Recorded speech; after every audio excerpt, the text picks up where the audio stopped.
আমরা কৃষক।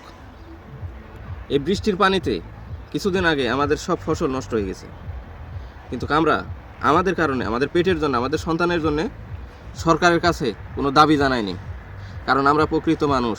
আর বাংলাদেশের যে সকল শিক্ষকেরা সরকারের কাছে প্রতিবাদ জানাচ্ছে, তাদের ক্লাস ফাঁকি দিয়ে, তাদের কর্ম ফাঁকি দিয়ে, তাদের প্রতি তীব্র নিন্দা জানাচ্ছি এবং দেশের সরকারের কাছে আকুল আবেদন জানাচ্ছি এবং আবেদন করছি যে এটা সংস্কারের সময়।